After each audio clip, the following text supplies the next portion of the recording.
नमस्कार। Corona update सम्बन्धी विशेष कार्यक्रममा यहाँलाई हार्दिक स्वागत छ। म प्रकाश गिरी। कोरोना संक्रमण नेपालमा बिस्तारै कम भएको भनेर भनिएको छ र अहिलेसम्मको तथ्याङ्कले यही कुरा बताइरहेको छ र कोरोनाको संक्रमणबाट 45 जना मानिसको मृत्यु भएको छ भने यसबाट 18,483 जना मानिसहरू संक्रमित भएका छन् र 13,053 जना मानिसहरू अहिलेसम्म निको भएर घर फर्किएका छन्। यो घर फर्किएका मानिसहरूको संख्या आइसोलेसनमा बसेका मानिसहरूको भन्दा दोब्बर बढिरहेको छ। अहिले 5,385 जना मानिसहरू आइसोलेसनमा छन् भनेदेखि 13,053 जना मानिसहरू निको भएर घर फर्किएका छन् र यो निकै सुखद खबर हो। अहिलेसम्म कोरोनाको औषधि पत्ता लागेको छैन, भ्याक्सिन पनि छैन, तर पनि जो मानिसहरू आइसोलेसनमा बसेका छन् ती मानिसहरू निको भएर गएका छन्। के कारणले, यसको औषधि के उनीहरूले प्रयोग गरिरहेका छन्, यो चाहिँ निकै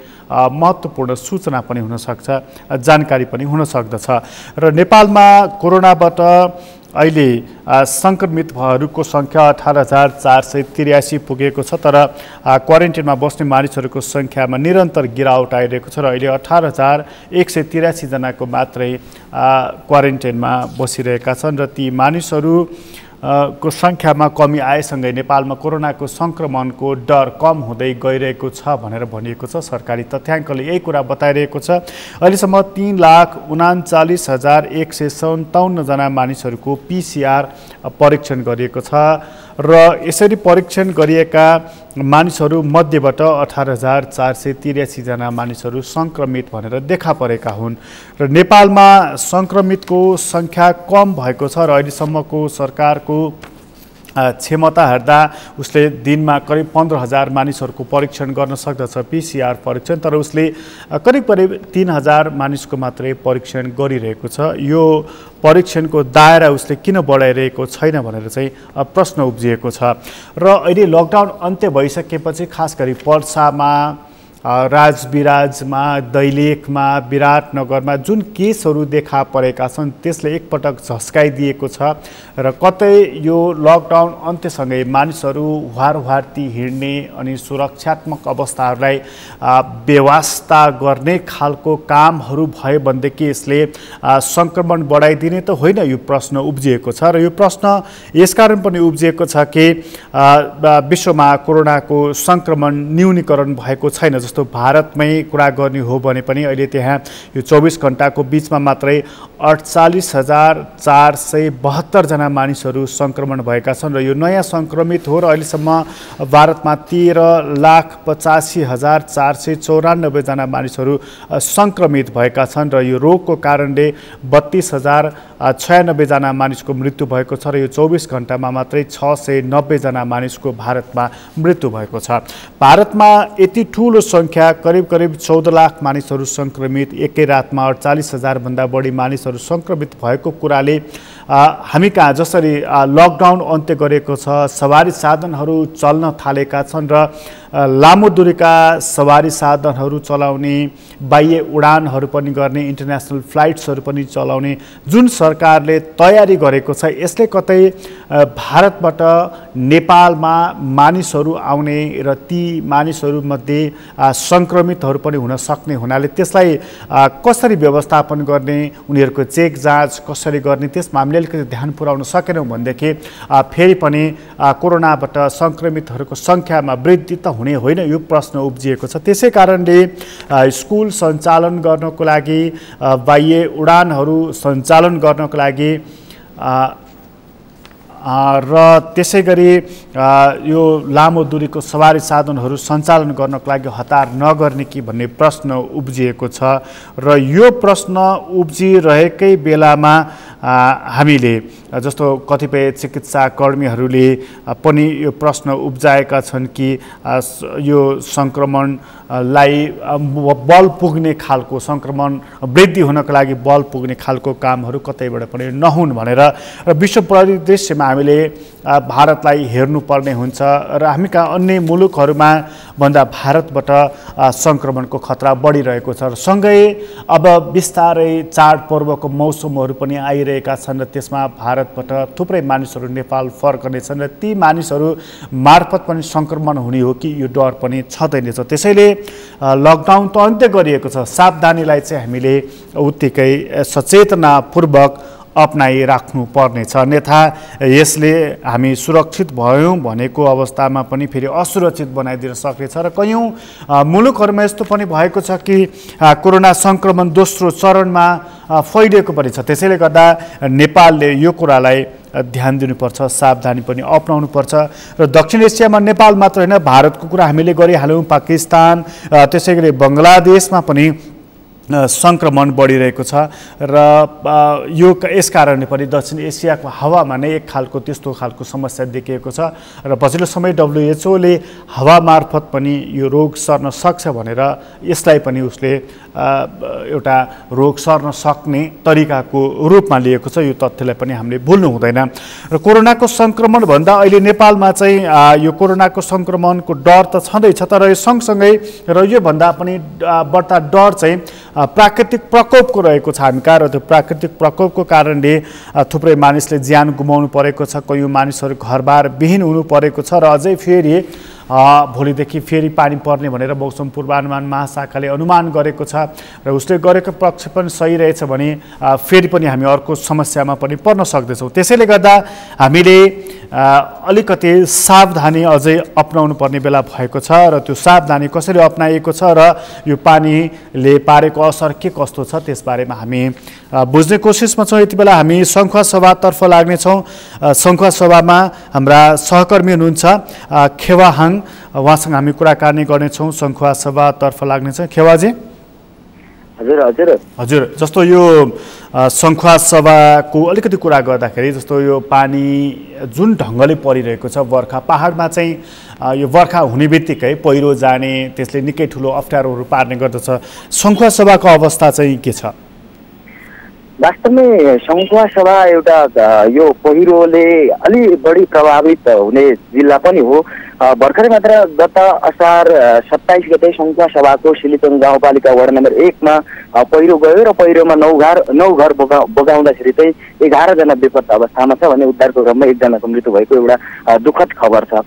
र त्यही तरिकाले हेर्दाखेरि त्यो ठाउँमा बेसिन्दा भन्ने गाउँमा गएको पहिरो मात्रै नभएर अन्य ठाउँमा पनि पहिरोको एकदमै बढी प्रकोप छ। पहिरोको कारणले अहिले 138 घर विस्थापित भएको छ यसै वर्ष मात्रै र योभन्दा अगाडिको अवस्थामा पनि सिलिचोङ गाउँपालिकाकै जुन 3 नम्बर वडाको पनि धेरै घरहरू पहिरोको कारण विस्थापित भएर उनीहरूको पुनर्स्थापनाको क्रियाकलापहरू अगाडि बढाइएको छ। एकदमै बढी प्रकोप छ र दिन प्रतिदिन परेका पानीका कारणले त्रासहरू पनि उत्तिकै बढिरहेको छ। केवाजी, जस्तो यो तपाईँले भन्नुभयो नि 138 घर यो यसपटक मात्रै, यो साल मात्रै विस्थापित भएका छन् भनेर, अब यो यति ठुलो सङ्ख्यामा यी परिवारहरू विस्थापित भएका छन्, ती विस्थापित भएका मानिसहरूलाई कहाँ राखिएको छ र उनीहरू जो विस्थापित भए उनीहरूको घर पहिरोमा पर्यो, बगायो, भत्कियो, चर्कियो, ती घरहरूको पुनर्निर्माणको क्रम कस्तो छ, के छ अवस्था? अहिले यसको विषयमा पुनर्निर्माण नै भनेर चाहिँ अगाडि बढिसकेको अवस्था छैन। स्थानीय तह सिलिचोङ गाउँपालिकाले यो विषयमा पनि पहल चाहिँ गरिराखेको छ। तथापि त्यो 138 घरलाई यति बेला अस्थायी बासको रूपमा व्यवस्थापन गरिएको छ। सिलिचोङ गाउँपालिकाको 1 नम्बर 2 नम्बर र 1 नम्बरको सिमाना रहेको बुधबारे बजारमा 27 घर राखिएको छ भने त्यही बेसिन्दा जुन पहिरो गएको ठाउँदेखि केही माथि रहेको चित्रे भन्ने ठाउँमा यति बेला टेन्टमा नेपाली सेनाले तयार गरेको टेन्टमा उनीहरूलाई व्यवस्थापन गरेको छ। त्यो अस्थायी व्यवस्थापनको लागि पनि यति बेला बिजुलीका सामानहरू, अन्य विभिन्न सहयोगी संस्थाहरूले बिजुलीका सामान, त्यहाँ आवश्यक पर्ने सोलर सेट लगायत खाने बस्नेको व्यवस्था अहिले त्यसरी व्यवस्थापन भएको छ र यसको स्थायी व्यवस्थापनको लागि भने स्थानीय सरकारले एउटा निर्णयमा पुगिसकेको छैन, त्यसको लागि व्यवस्थापन पक्षमा लागेको छ यति बेला। जस्तो अहिले त अस्थायी व्यवस्थापन नै गरिएको छ, ठिकै छ, किनभने अब मानिसलाई त तत्काल उनीहरूलाई एउटा छानो त चाहियो बस्नको लागि। तर यो जुन छ नि, जस्तो घरमा बसेका मानिसहरूलाई अस्थायी रूपमा राखिएकालाई त ठिकै होला, तर जो टेन्टमा बसेका मानिसहरू हुन्छन्, बर्खाको मौसम छ, पानी निरन्तर परिरहेको छ, अझै पर्ने भनेर अनुमान गरिएको छ, प्रक्षेपण त्यही खालकाहरू आएका छन्, त ती मानिसहरू जस्तो अब परिवारमा त सबै मान्छे हुन्छन् नि, ज्येष्ठ नागरिक हुन्छन्, बालबालिकाहरू हुन्छन् होइन, युवाहरू हुन्छन्। त खास गरी यस्तो अवस्थामा ज्येष्ठ नागरिक र बालबालिकालाई जुन समस्या हुन्छ नि, उनीहरूलाई चाहिँ अब स्वास्थ्यको समस्या हुन्छ, उपचार गर्नुपर्ने हुन्छ, त्यसमाथि फेरि कोरोनाको पनि यस्तो डर छ। त तिनीहरूलाई चाहिँ उपचारको राहतको के व्यवस्था गरिएको छ? अहिले तत्कालको लागि राहतको कुरा गर्दाखेरि त्यही बिहान बेलुकी खाने के भन्ने विषयमा नै स्थानीय सरकार, सहयोगी सङ्घ संस्थाहरू त्यसमा नै लागिरहेको छ र ओर्ने ओछ्याउने गाँसबासको लागि चाहिँ कसरी व्यवस्थापन गर्न सकिन्छ भनेर त्योमा नै लागि परेको छ यति बेला। र उनीहरूको स्वास्थ्यको विषयमा कुरा गर्दाखेरि चाहिँ स्थानीय सरकारसँगै स्थानीय सरकारको स्वास्थ्यको टिमले नै त्यसलाई चाहिँ प्रत्यक्ष रूपमा निगरानी राख्ने र प्रत्यक्ष रूपमा उनीहरू बसेका ठाउँमा क्याम्पेनहरू, जुन स्वास्थ्य सम्बन्धी सम्पूर्ण क्रियाकलापहरू जहाँ अस्थायी व्यवस्थापन गरेको छ त्यही ठाउँमा नै स्वास्थ्यकर्मीको टोली नै रहेको छ यति बेला। भनेपछि स्वास्थ्यको पनि समस्या देखिएको छैन अहिले। जस्तो नि यो जुन तपाईँले अघि जुन भन्नु भने 138 घरहरू विस्थापित भएका छन् भनेर, अब फेरि पनि सोमबारदेखि पानी पर्ने भनेर अनुमान गरिएको छ। यो जुन प्रक्षेपणहरू हरेक दिन आइरहेको छ, त त्यहाँ स्थानीय तहले जोखिमयुक्त ठाउँमा रहेका परिवारको घरको पहिचान गरेको छ अहिले, कि फेरि पनि यो जोखिममा पर्न सक्छन्, अप्ठ्यारो पर्न सक्छ, यति मानिसहरूलाई सुरक्षित ठाउँमा ल्याउनु पर्ने हुन्छ भनेर त्यस्तो केही पहिचान गरेको छ? त्यो पहिचान गरेर नै 138 घर चाहिँ अहिले अति जोखिममा परेका 138 घर आएको हो। किन भन्दाखेरि जम्मा 86 घर चाहिँ बेसिन्दा भन्ने ठाउँ जहाँ पहिरो गयो त्यो ठाउँको 86 घर र बाँकी अन्य घरहरू भने विभिन्न ठाउँहरू, शेरबोला, गोगने, याङसीमा, होयङला लगायतका ठाउँहरूबाट चाहिँ त्यो अलि बढी जोखिम भएका ठाउँहरूबाट चाहिँ अस्थायी टहरमा, अस्थायी टेन्टमा राखेर यति बेला सुरक्षित राखेको अवस्था हो। त्यो स्थानीय सरकारले नै निर्णय गरेर त्यो ठाउँको मान्छे यो यति परिवार चाहिँ ल्याउनु पर्छ भन्ने हिसाबले चाहिँ त्यो ठाउँको मान्छेलाई व्यवस्थापन गरिएको छ। तथापि पनि पूर्ण रूपमा सुरक्षित छन् अरू ठाउँ भन्ने चाहिँ होइन, तथापि पनि अलिक बढी जोखिम भएका घरहरूलाई चाहिँ अहिले अस्थायी बासको व्यवस्था गरिएको छ। अनि छ नि जस्तो चाहिँ केवाजी, जस्तो यो जोखिमयुक्त ठाउँमा रहेका मानिसहरूको जुन पहिचानको कुरा भयो नि, अब जस्तो यहाँनिर अलिकति स्थानीय तहको पनि कुराकानी गरौँ। उनीहरूले त्यति धेरै मेहनत गरेर होइन, जो मानिसहरू सङ्कटमा परेका छन् उनीहरूलाई अस्थायी बासको, उद्धारको, राहतको व्यवस्थापन गरेका छन्। यो चाहिँ सबै उनीहरूले आफ्नो स्थानीय स्रोतबाट गरेका छन् कि यसको लागि उनीहरूलाई चाहिँ सङ्घीय सरकारबाट, प्रदेश सरकारबाट पनि सहयोग भएको छ? उनीहरूको भनाइ के छ? हो, यो विषयमा स्थानीय सरकारको आफ्नो स्रोतबाट मात्रै सम्भव छैन। तथापि प्रदेश सरकारले यो पुनर्स्थापनाको लागि पनि धेरै राहतहरू, टेन्टहरू, खाद्यान्नहरू पुर्याइसकेको छ हेलिकप्टर मार्फत।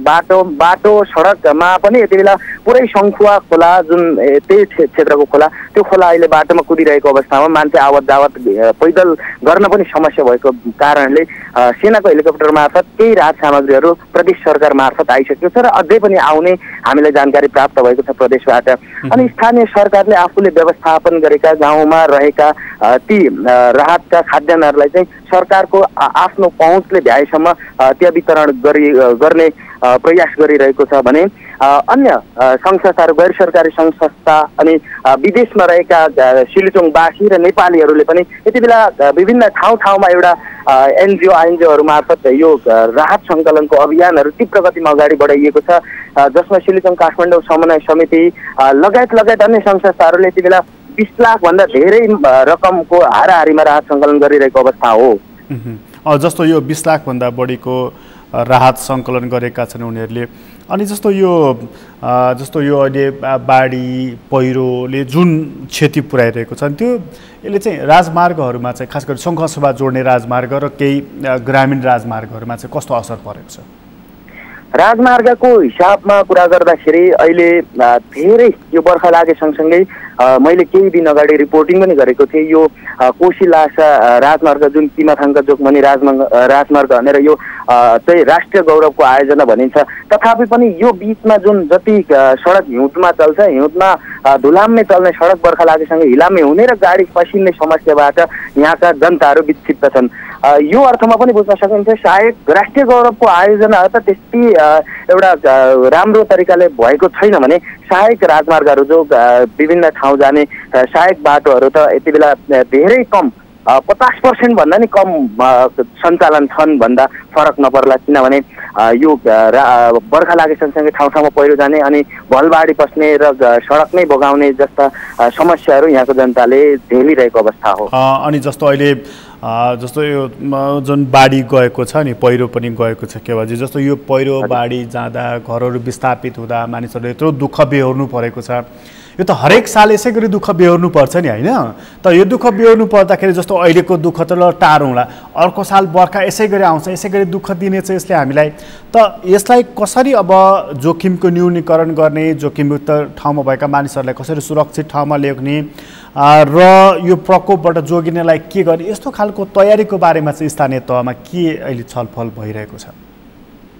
स्थानीय तहमा विगत धेरै 2022 सालदेखि एकदमै यताको इतिहास हेर्दाखेरि सिलिचोङ गाउँपालिका र शङ्खुसभाको केही क्षेत्रहरू एकदमै पहिरोबाट ग्रसित अवस्थामा छ। त्यसको लागि स्थानीय तहहरूमा कुराकानीहरू छलफलहरू भइरहेका छन् कि र यसको धेरैवटा कारणहरू मध्येमा पनि यो एउटा जोखिमयुक्त ठाउँमा बसोबास गर्नु नै हो भन्ने निर्क्युल भइसके पछाडि पछिल्लो समयमा स्थानीय तहहरूले त्यहाँको सरोकारवालाहरूले चाहिँ एकीकृत नमुना बस्ती जुन सुरक्षित ठाउँमा बनाउनु पर्छ भन्ने खालको विषयवस्तुहरू उठान भइरहेको अवस्था छ र हामीले आशा पनि गर्न सक्छौँ कि सुरक्षित ठाउँमा जोखिम भएका बस्तीका मानिसहरूको घर चाहिँ एकीकृत बस्तीको रूपमा विकास गर्न सकियो भने त्यो प्राकृतिक विपत्तिहरूबाट पनि बच्न सकिन्छ भन्ने आकलन गर्न सकिन्छ र स्थानीय सरकारहरूले पनि त्यसमा नै ध्यान दिइरहेको जस्तो हामीलाई लागेको छ। तथापि ठोस निर्णय भने अहिले कमै मात्रामा छन्। सिलिचोङकै कन्टेक्समा भन्नुपर्दा योभन्दा 1-2 महिना अगाडि सिलिचोङ गाउँपालिकाको 3 नम्बर वडामा पहिरोबाट जोखिम भएका 13 घर परिवारलाई एउटा सुरक्षित ठाउँमा मानेटार भन्ने ठाउँमा सुरक्षित ठाउँमा एकीकृत बस्ती निर्माण गर्ने भनेर जग्गा खरिद गरेर उनीहरूले लाल पूर्जा पनि वितरण गरिसकेको अवस्था छ। प्रयासहरू भइरहेका छन् र यसको लागि स्थानीय सरकारहरू कटिबद्ध भएर अगाडि बढेको महसुस हुन्छ हामीलाई। खेवाजी, तपाईँलाई धेरै धन्यवाद जानकारीको लागि।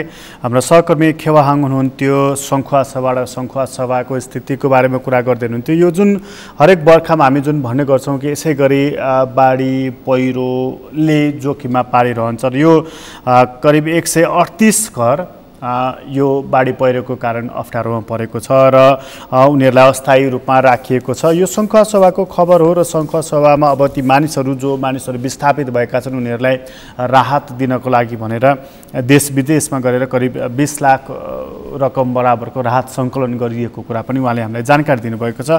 यो सङ्खुवा सभाको खबर हो। सङ्खुवा सभापछि हामी एकछिन कञ्चनपुरतर्फ लाग्नेछौँ र हामी कुराकानी गर्नेछौँ त्यहाँ। र जस्तो यो सङ्खुवा सभाको अलिकति थोरै कुरा गर्दाखेरि जस्तो चाहिँ यो 138 घर विस्थापित भएको जुन कुरा गरिएको छ, यो हरेक बर्खामा एउटा समस्या के देखिएको छ भने कि यसै गरी समस्या पर्ने गरेको छ। यसै गरी बाढी आउने, यसै गरी पहिरो जाने, यसै गरी बगाउने जुन समस्या देखिएको छ त्यसलाई हामीले एउटा स्थायी समाधान दिनु परेको छ। त्यो स्थायी समाधान चाहिँ के हुन सक्दछ त हामीले त्यसतर्फ ध्यान दिनुपर्दछ। जस्तो सरकारले बेला बखतमा सेटेलाइट सिटीको कुरा गर्ने गरेको छ, व्यवस्थित सहरको कुरा गर्ने गरेको छ, आवास क्षेत्रको कुरा गर्ने गरेको छ।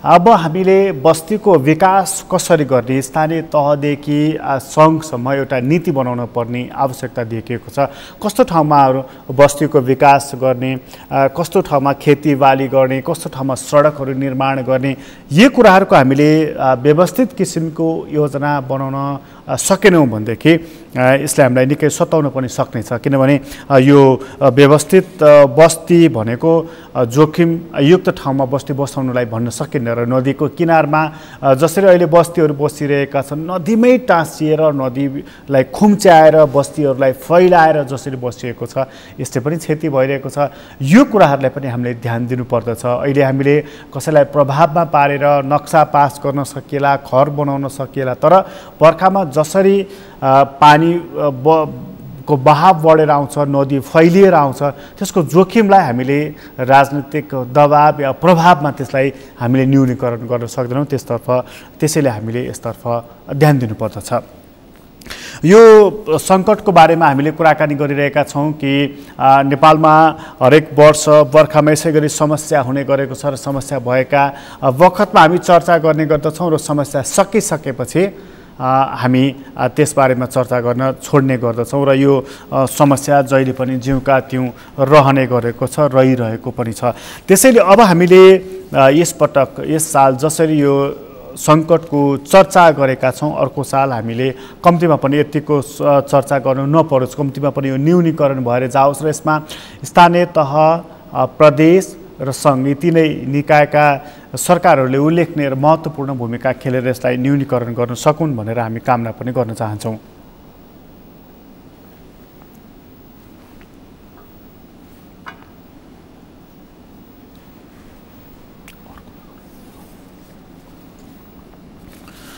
यसरी सङ्कटमाथि सङ्कट थपिएको छ र अहिले हामीले कुरा गर्दै गरेको कोरोनाको सङ्कट थियो, त्यस लगत्तै अहिले हामीलाई प्राकृतिक प्रकोपले छोइराखेको छ र यो सङ्कटले घेरिराखेको छ। यो खण्डमा हामीले ध्यान दिनुपर्दछ कि सङ्कटहरूले हामीलाई घेरिरहेको छ र हामीले एउटा त्यस्तो योजना बनाउनु परेको छ र यी हरेक खालका सङ्कटहरूसँग जुझ्नको लागि हामी पहिला राज्य सबल हुनुपर्छ, बलियो हुनुपर्दछ, त्यसपछि नागरिक बलियो हुन्छन् र राज्य बलियो भएन भने नागरिक पनि बलियो हुँदैन र राज्यले आफ्नो त्यो क्षमता देखाउनु पर्दछ र त्यो क्षमता देखाउन सकेन भनेदेखि यस्ता खालका समस्याहरूको सामना गर्न सकिँदैन।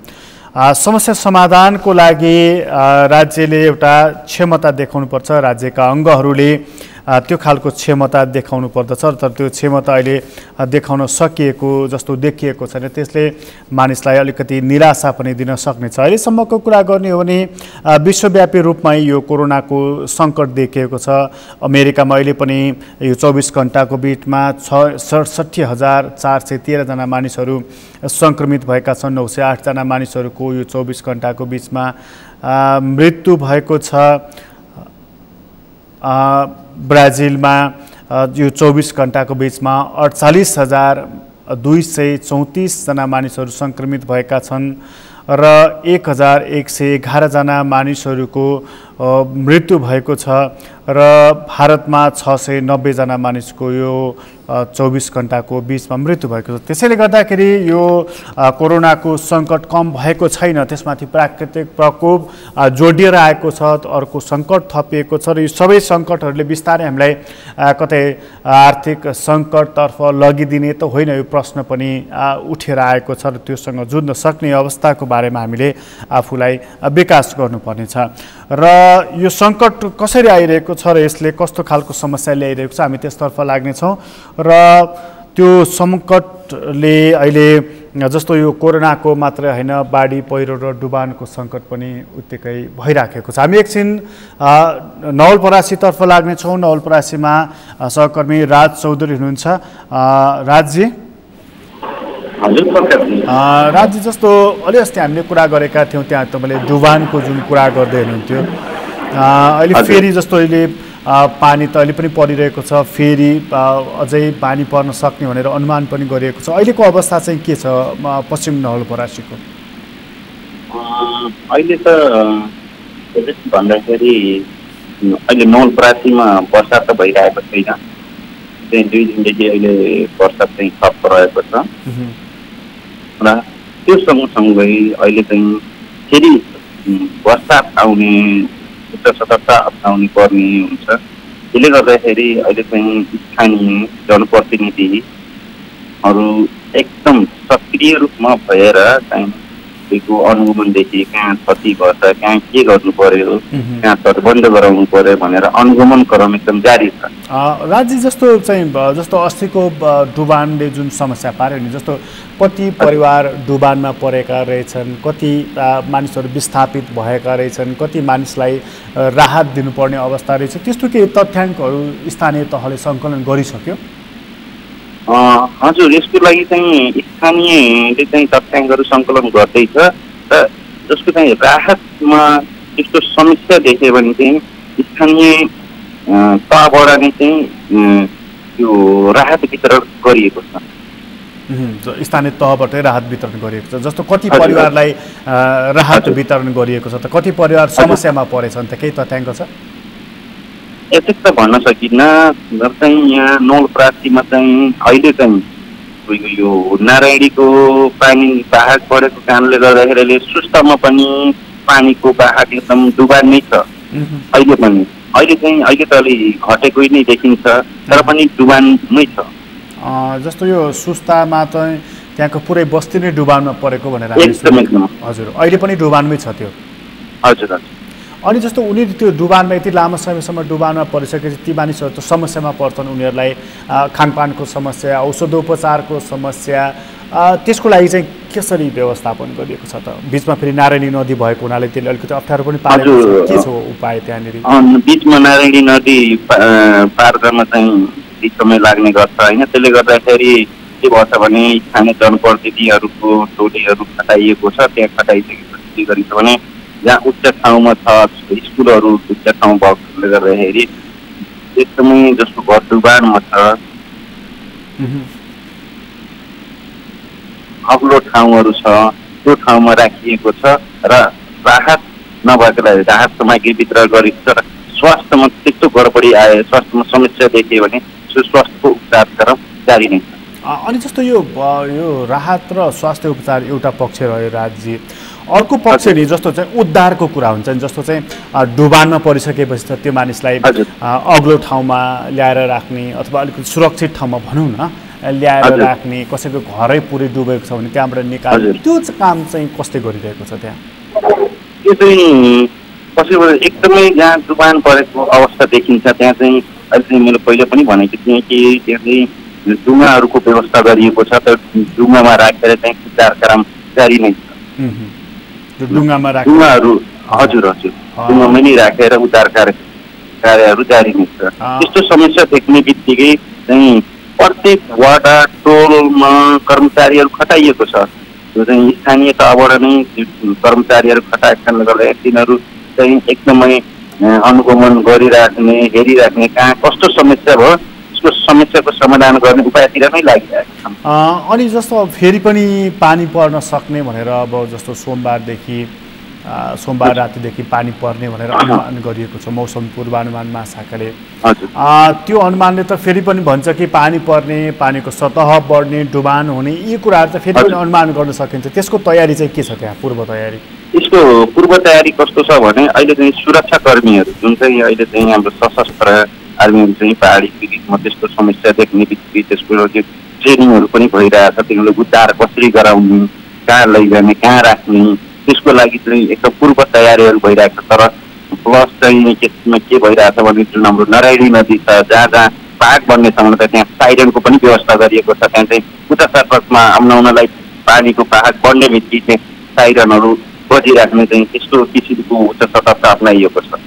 यो नारायणीमा साइरन जुन राखिएको छ नि राज्य, यो चाहिँ जस्तो पानीको सतह कति बढेपछि चाहिँ साइरन बज्छ? यो चाहिँ त्यसको कस्तो एक त भन्न सकिन्न होइन, यति नै पानी हुन्छ भनेर चाहिँ साइरन हुन्छ। तर चाहिँ कस्तो हुन्छ भने जोखिममा पुग्न लाग्यो भने अटोमेटिक चाहिँ साइरन बज्छ। जस्तो त्यो साइरन बजेपछि बस्तीका मानिसहरूले सुन्छन् त्यो साइरन? हजुर यसमा चाहिँ साइरन बज्ने बित्तिकै यो चाहिँ जिल्ला प्रशासन कार्यालयमा जुन राखिएको छ साइरन, त्यसको चाहिँ त्यहाँ बज्ने बित्तिकै सतर्कता नम्बर टोलीहरू खटाइएको छ। अटोमेटिक त्यो टोलीहरू चाहिँ गाउँमा टोलमा गएर पुग्छन्। भनेपछि त्यो साइरनले चाहिँ मानिसलाई जोखिमबाट जोगाउनको लागि मद्दत गरेको छ कि छैन त? त्यसो भए एकदम मद्दत गरेको छ। जस्तो के छ भने त्यो साइरन हाम्रो चाहिँ जिल्ला प्रशासन कार्यालयमा राखिएको छ। त्यो साइरन बज्ने बित्तिकै जुन हाम्रो सुरक्षाकर्मीहरू खटाइएको छ त्यसमा सङ्केत हुन्छ कि अहिले चाहिँ जोखिममा पर्न लागेका त्यहाँ स्थानीयहरू, त्यसले गर्दा उच्च सतर्कता अप्नाउन पहिले त्यहाँ टोली पुगेको। भनेपछि त्यसले निकै ठुलो मद्दत गरेको रहेछ। अनि जस्तो यो नारायणीमा जुन यो पानीको सतह अहिले उत्तिकै छ कि त्यो सतह अलिकति घटेको छ? अहिले घटिसकेछ एकदम। त्यो जति हाम्रो 36 ढोकाहरू छन् नारायणी नदीको चाहिँ हाम्रो चाहिँ दिनै त्रिवेणी गाउँपालिकातिर पर्ने हुन्छ नि, त्यहाँको चाहिँ 36 ढोकाहरू अहिले चाहिँ खुल्ला छ एकदम। जुन हाम्रो गण्डक पर्छ, गण्डकतिर जाने जुन नहर छ त्यो चाहिँ एकदम बन्द गरिएको छ। यता बन्द गरिएको छ भने उता पुरै 36 ढोकाहरू खुल्ला गरिएको छ। ए भनेपछि त्यो गण्डकको नहरको ढोका चाहिँ 36वटा ढोका खुल्ला गरिएको छ। अनि जस्तो अब जस्तो यो नवलपरासीको यो कुरा गरिरहँदाखेरि यतापट्टि पश्चिम नवलपरासीपट्टिको भागमा चाहिँ जस्तो यो राजमार्गहरूमा अन्य ग्रामीण सडकहरूमा चाहिँ केही अवरोध भएको छ कि छैन यो बाढी डुबानले? अहिले बाढी डुबानले चाहिँ त्यस्तो समस्या त आएको छैन, कहीँको भत्किरहेको पनि देखिन्छ, तर चाहिँ एकदम जोखिम किसिमको भत्किएको छैन, हल्का किसिमको चाहिँ भत्की छ बाटोहरू। हजुर राज्य, तपाईँलाई धेरै धन्यवाद जानकारीको लागि।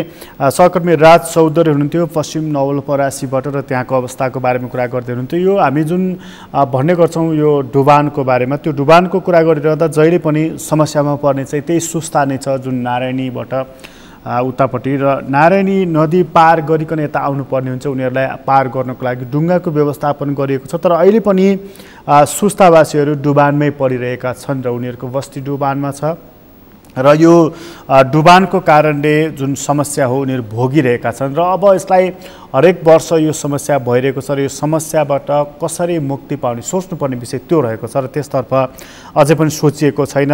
र पश्चिम नवलपरासीका अन्य भागहरू पनि केही डुबानमा परेका छन् र फेरि पनि जस्तो त्यो नारायणी नदीमा पानीको सतह बढ्न सक्छ भनेर त्यसको बारेमा पूर्व जानकारी दिनको लागि एउटा साइरन बिगुल भन्नुहोस् त्यसलाई राखिएको छ जुन जिल्ला प्रशासन कार्यालयमा, र त्यो पानीको सतह बढ्ने बित्तिकै त्यो साइरन बज्ने गर्छ। यसरी उद्धारमा खटिने सुरक्षाकर्मीहरू त्यसपछि खटिन थाल्दछन्। यो नवलपरासीको कुरा हो।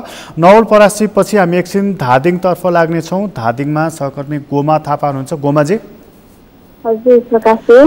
यो धादिङको चाहिँ अवस्था के छ? जस्तो अलि अगाडि हामी कुरा गर्दै थियौँ त्यहाँ ग्रामीण सडकहरू अलिकति अवरुद्ध भएको र अन्य पहिरो गएको कुराहरू पनि तपाईँले गर्दै हुनुहुन्थ्यो, त्यसपछिको अवस्था चाहिँ के छ? अहिले चाहिँ अब धादिङमा धेरै चर्चामा आएको यो पृथ्वी राजमार्गको यो मौवा खोलामा चाहिँ अहिले दोहोरो गाडी सञ्चालनमा आएको छ। मालवाहक गाडीहरू पनि सञ्चालनमा छ र त्यो निर्माण कार्य चाहिँ जारी नै छ। त्यही अन्तिम चरणमा पुगे पनि मालवाहक चाहिँ दोहोरो गाडी नै चल्न सक्ने अवस्थामा पुगेको छ अहिले चाहिँ। त्यो मौवा खोलाबाट मलिसीसम्मको बिचमा पनि 4-5 ठाउँमा पहिरो खसेको भनेर चाहिँ भर्खरै मैले जिल्ला प्रहरी कार्यालयको प्रवक्तासँग कुराकानी गरेको थिएँ। उहाँले त्यसको जानकारी दिनुभएको थियो र त्यो काम पनि कार्य पनि सडक सफा गर्ने कार्य पनि जारी रहेको छ। भनेपछि अहिले पृथ्वी राजमार्गको अवस्था चाहिँ के छ त गोमाजी? पृथ्वी राजमार्गको अहिले अब मौवा खोलामा चाहिँ दोहोरो गाडी सञ्चालनमा छ भने अब मलिसीसम्ममा चाहिँ अनवय गाडीहरू चाहिँ अब पहिरो खसे पनि अनवय गाडी चलिरहेको छ। भनेपछि काठमाडौँको थानकोट हुँदै उता मुगलिनतर्फ जाने बाटो चाहिँ अहिले खुल्ला छ, त्यसपछि त्यहाँबाट हिँड्न मिल्ने भएको छ त्यो बाटो? हजुर, अनवय बाटो राम्रो छ, हजुर चलिरहेको छ गाडी। अनि त्यसपछि चाहिँ जस्तो अब यो जुन यो निरन्तरको वर्षा छ नि, अहिले त 1-2 दिन यता त अलिकति कम पानी परेको छ, तर अहिलेको वर्षाले चाहिँ जस्तो धादिङलाई चाहिँ के क्षति गर्यो?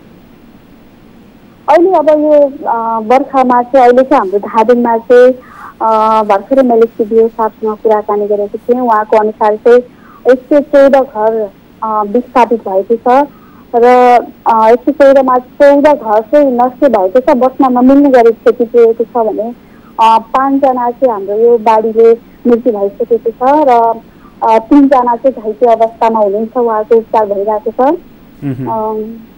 उहाँहरूलाई चाहिँ अहिले राहत स्वरूप चाहिँ अहिले अब घरमा बस्नै नहुने 114 जना विस्थापित घरहरूलाई चाहिँ टेन्ट र पाल दिएको छ।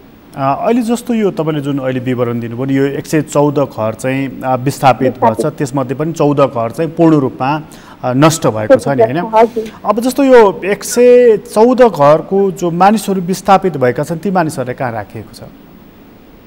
उनीहरूलाई यस्तै अब स्थानीय विद्यालयहरूमा र घर नजिकै चौरहरूमा र खुल्ला ठाउँहरूमा चाहिँ उहाँहरू बसिराख्नु भएको छ। त्यस्तै अब हामीले चाहिँ पाएको खबर अनुसार चाहिँ यो सिद्धलेक गाउँपालिकाको वडा नम्बर 7मा रहनुभएका चाहिँ भैँसेका 53 घरधुरीका 300 जना मानिसहरू चाहिँ अहिले पनि त्रिपालमा हुनुहुन्छ, त्रिपाल र टेन्टमा हुनुहुन्छ र त्यहाँ चाहिँ आफ्नो हाम्रो गाउँपालिकाहरूले हामीलाई हेरेन र हामीलाई राहत दिएनन् भन्ने जस्तो गुनासोहरू गर्नेहरू त्यहाँ हुनुहुन्छ र हिजो मात्रै उहाँहरूलाई चाहिँ रेड क्रस सोसाइटीले चाहिँ त्रिपाल र केही राहत स्वरूप र बाल्टीहरू ल्याएर उहाँहरूलाई दिनुभएको छ।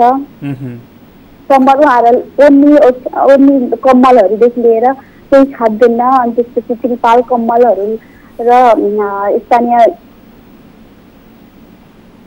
प्रतिनिधिहरू सहितले उहाँहरूलाई चाहिँ सहयोग गर्नुभएको छ। तर खासमा चाहिँ अब यो बाढी पीडितहरूलाई खासमा धेरै समस्यामा छन्। उनीहरू त्रिपाल मुनि चिसोमा अब वृद्ध मानिसहरूदेखि लिएर त्यहाँ बस्ने बालबालिका भर्खरका किशोरीहरू पनि त्रिपाल मुनि नै बसिराख्नुपर्ने अवस्थाहरू भएको कारणले गर्दा चाहिँ धेरै समस्यामा हुनुहुन्छ।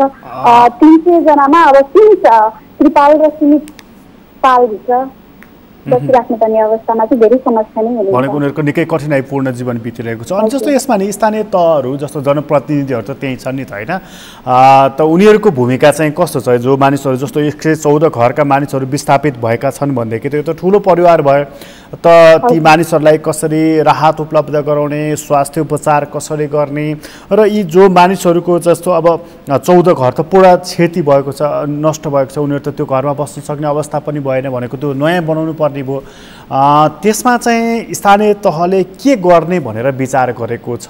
केही जानकारी दिएको छ अहिलेसम्म?